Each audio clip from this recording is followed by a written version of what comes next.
Hey, what's up, wildlings? In this video, we're going to be talking about how to store hundreds and hundreds of pounds of rice for those just-in-case moments.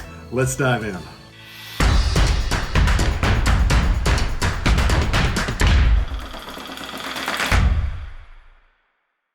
So the first thing you're going to want to do is you need a nice 5-gallon bucket. You can get this from any hardware store. I got these from Home Depot. The white buckets are food grade rated. The orange buckets aren't. I use both. So the first thing you need is a bucket. You're also going to want one of these fancy lids. Now you can get a less fancy lid, but the reason that I use these lids, it allows me to place a seal on top of the bucket, press that down, and then screw in this cap. That means you can access your food or anything you're storing inside of that really easily. Now, the real reason though that I do this is that you can actually stack multiple buckets on top of these lids. The other lids are not going to be as sturdy as these. So these are like a 2-part lid. They are more expensive than just the normal sealed lid. So if you just want to store like one 5-gallon bucket of food, you don't really need this expensive lid. I think these are like 12 bucks. But if you want to stack buckets on buckets, then you definitely want these lids, these double lids. The next thing you're going to want is, so depending on what you're storing, right? If you're storing beans, whatever. I am storing, today I was packaging up some rice. We got access to these 50-pound bags of rice that I go and grab from Sam's. And a 50-pound bag of rice, you're going to use about a bucket and a half for 50 pounds. About a bucket and a quarter, maybe, somewhere in there. I think I had 400 pounds and I'm using 10 buckets, okay? The next thing you're gonna need is you're gonna need one of these Mylar bags. I will put a link in the description below where you get all of this stuff, but these Mylar bags are perfect to fit inside of a 5-gallon bucket. And so the way I do it is I will open this bag up, place it inside of the 5-gallon bucket, and then I will place one of these little guys in there. And I've resealed this pack, but these are oxygen absorbers, and they come sealed like this. Take one of these guys, put them in the bottom, and then pour your rice in, and then fill them up to about halfway, put another packet in, and then fill them up the rest of the way and put a third packet in. That's what I do. These are 2000 cc oxygen absorbers, 3 packets spaced throughout, and that's what I do to, what that's basically gonna do is pull the oxygen out of the bag. So if you're sealing it completely and then you're pulling all the oxygen out, the theory goes is that whatever bug was already in that rice won't be able to grow or live very long if there is a bug in it because it doesn't have any oxygen. And so that's the key thing there that you want to try and make sure. So you got your bucket, you got your Mylar bag, you got your actual thing that you're storing, and then you've got your oxygen absorbers. The last piece of this puzzle is to seal this bag. You can see here, I've already sealed all the way to here, and I'm gonna take this guy right here. This is just a heat sealer. Got it plugged in.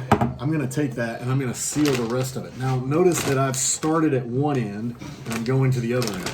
The reason for that is that I can actually fold in everything and get as much of the oxygen out as possible.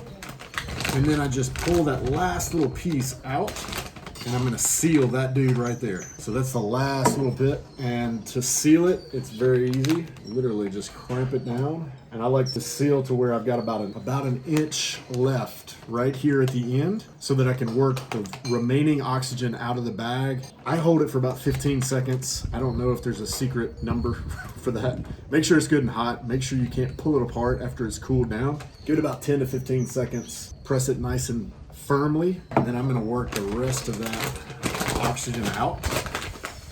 You can kind of hear it squeezing that oxygen out. And then I'm going to go find that last little bit, now that I've got all the oxygen out, and I'm going to seal that last part. So this is how you store food in a 5-gallon bucket, and it should theoretically last for a long time. The last thing I always do is I label everything really clearly to make sure that I know what's what, and when I come back and look at this, hopefully never, but it's kind of like a, you know, an insurance policy. If I ever come back and look at this and I have to use it, great. I know when it was that I stored this and I can go in and access it. So right now I'm gonna just put rice 04, 09, 22. And I always say 3 oxygen packets if I put 3 oxygen packets in there, because you don't want to eat those. If you eat them, that's a bad thing. So you want to make sure when you come back to this and you find these and open them up, that you find the oxygen packets before you dive in. Cool. So now I'm ready to seal this up. I'm going to fold everything in. I'm going to take my lid and I'm actually going to remove the center portion, put the lid on. Now you want to really press down hard to get this to seal all the way around. I put it on the floor and I push down on 2 of the sides, and then I come back and I'm going to push down on the other 2 sides, and that's going to seal that lid really nicely to this bucket. Then you're ready to go. Just take the top, get on there nice and firm, and now you've got approximately 35 pounds of food stored away, ready to go if you ever need it. I think as an outdoorsman, we're always trying to prepare for the unexpected. You know, we're always looking to see what could happen and how should we be ready for it. When you're in the woods and all you have is what's on your back, that's how you're constantly having to think. Where should I set up? Where's the best place for me to be protected? Where can I get water? These are the things you're thinking about. When you're doing that, you're basically creating this mindset of preparedness. And I think it's a good idea to do that at home as well. You never know what's gonna actually happen in the world. It's good to have a little bit of an insurance policy in food storage, water storage, so that you're ready if the utilities should set off for a natural disaster or something interrupts them for a couple of days at a time. Here's a couple of pieces of gear that I use in our home just as much as on the trail. Anytime we have the power go out in our house, I'm taking our light links and I'm stringing them about. This actually provides a tremendous amount of light and it doesn't use very much energy.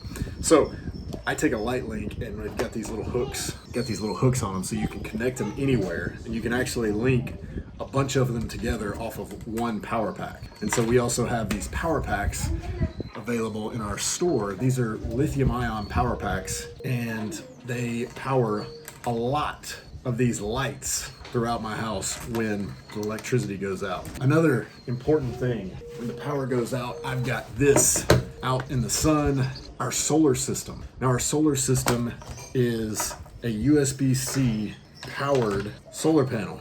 And what's nice is you can actually put multiple panels onto this one base. And as you increase the bases, you increase the power. And so we connect with magnets, and now you have more charging power. So you could literally just take one panel, or you could take 3, or you could take 6, and it's going to increase the amount of power that it provides. And of course you can charge your power pack with this. So those are a few things that I use around the house out of my backpacking gear, just to make sure that I'm prepared and ready for some of the unexpected things. Hey, if you enjoyed this content, I hope you'll smash that like button and subscribe to our channel. We would love to serve you and create a more comfortable experience out in the wild every time you enjoy the great outdoors. I'm Richard Rhett, and I'll see you later.